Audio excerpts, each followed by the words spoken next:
So we've got two very short gospel passages this morning. The first is from the Gospel of John in the 15th chapter. These things I have spoken to you, so that my joy may be in you, and that your joy may be made full. And from Matthew in the 19th chapter, let the children come to me, and do not stop them. For it is to such as these that the kingdom of heaven belongs. Hear what the Spirit is saying to you this morning. Thanks be to God. It's been a heavy few days, a heavy few weeks, months, years.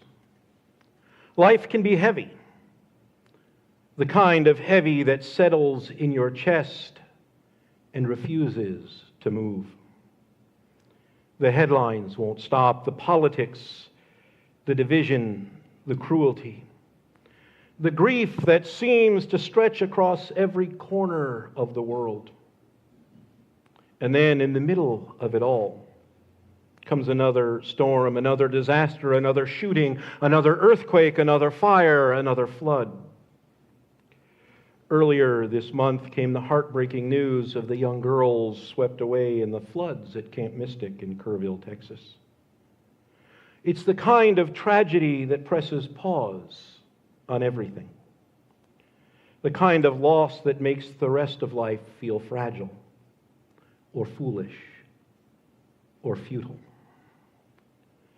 Jen Hatmaker, the pastor, author, podcaster, influencer, who is spending the month in Yahats, wrote about this recently. She spoke of how the pain, the injustice, and the suffering had gutted her, how she wept undone. But she also said something that stayed with me, something true, something sacred.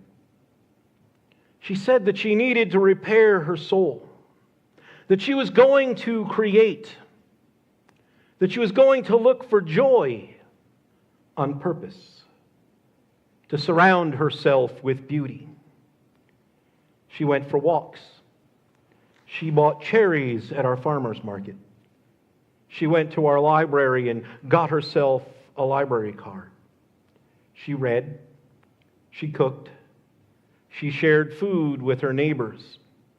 And she encouraged her readers to share where they were finding joy, or how, in the words of Brené Brown, they were keeping their hearts soft while keeping their backs strong. Not to avoid the pain, but to survive it. That's not sentimentality. That's Sabbath. That's what Sabbath is meant to be. Not just rest from work, but rest from despair. A way to lay our sorrow down long enough to remember who we are, whose we are. Because there's a time for every purpose under heaven. A time to weep, yes, but also a time to laugh, a time to mourn, and a time to dance. Joy, chosen, created, cultivated, is not a luxury. It's medicine. The writer of Proverbs puts it plainly. A cheerful heart is good medicine, but a crushed spirit dries up the bones. And we know what it feels like to be dried up. So today I want to talk about how we begin to rise again. How we find that joy is not naive, but defiant. Whimsy that is not frivolous, but sacred. How we practice resurrection, one moment of beauty at a time. Lately, I've been having a lot of conversations with people who are just tired. People who are paying attention. Maybe a little too much attention. People who care deeply, and who are feeling the cost of that caring. They're carrying grief, anger, exhaustion. Some have stopped hoping for anything to get better. Some have stopped laughing. And still, some of those very same people have told me they're choosing to go looking for joy on purpose. One person told me, "I'm not waiting for joy to find me anymore. I'm going to find it myself." That's not denial. That's not distraction. That's resurrection. That's what Proverbs 17 is trying to tell us. A cheerful heart is good medicine, but a crushed spirit dries up the bones. This isn't some feel-good bumper sticker optimism. It's a deep truth about what makes us human. That joy can heal, that delight can restore, that whimsy isn't weakness. It's water for a world that is drying up inside. Just this week, my son Zachary told me that he was going to the beach. Not to work, not to think, but to build a sandcastle. He said, "I just need more whimsy in my life. I haven't done that since I was a kid." That sentence caused me to stop. And it made me think, because whimsy is not something grown-ups usually allow themselves. It doesn't pay the bills. It doesn't fix the world. But maybe it helps fix us. Maybe it helps us stay whole while we try to fix the world. Maybe a sandcastle is not an escape from the world, but a way of being in the world differently. A protest against despair.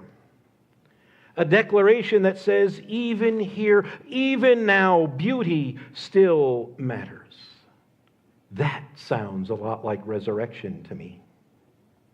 And it's not just Zach. My buddy Bill's church, they've got what they call a Lego ministry. Once a month, people come together, kids, teens, adults, elders, to build Lego creations side by side. 8-year-olds and 80-year-olds playing together. No agenda, no productivity goals, no lesson plan. Just joy, just presence. Just building something beautiful brick by brick because it feels good to do so. And it's delightful. But more than that, it's sacred. It's resistance to the belief that church should be solemn, that spirituality must always be serious. It's whimsy. And whimsy, when done on purpose, is Sabbath. It is what keeps our bones from drying up. It's resurrection in miniature. Tiny plastic bricks reminding us that joy is still possible, that we can build something better together. And no, this doesn't mean that we ignore what's going on in the world. This is not about pretending that everything is fine. We're not avoiding the pain. We're paying attention. We're naming it. We are resisting it. We are doing what we can to repair it. We tell the truth about injustice. We don't cover it up. We unveil it, and when we pick up the pieces, we build something beautiful out of it. We don't escape reality. We create joy inside of it.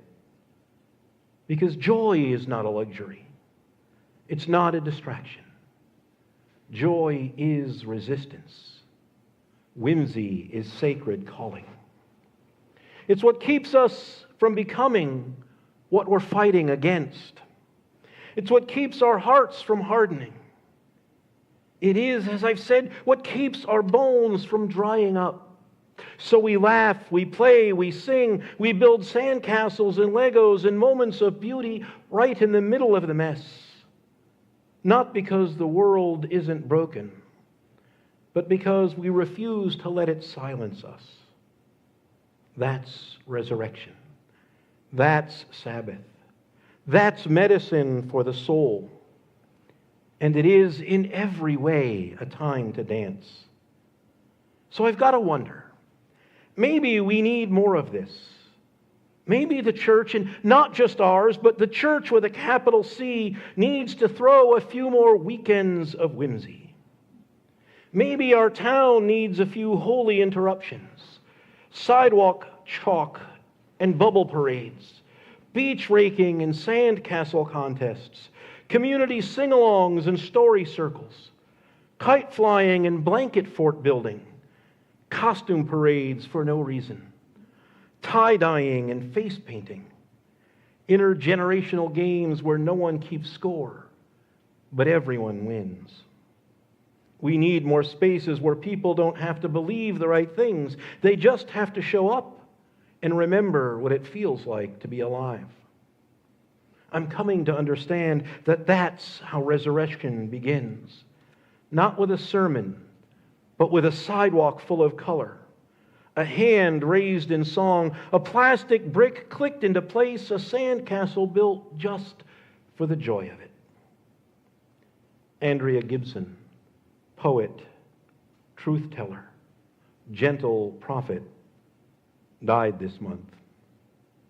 Their words have been echoing in me ever since. Andrea wrote, "I know this world is far from perfect. I'm not the type to mistake a streetlight for the moon. I know our wounds are deep as the Atlantic, but every ocean has a shoreline, and every shoreline has a tide that is constantly returning to wake the music in our bones." That's it. Proverbs 17:22.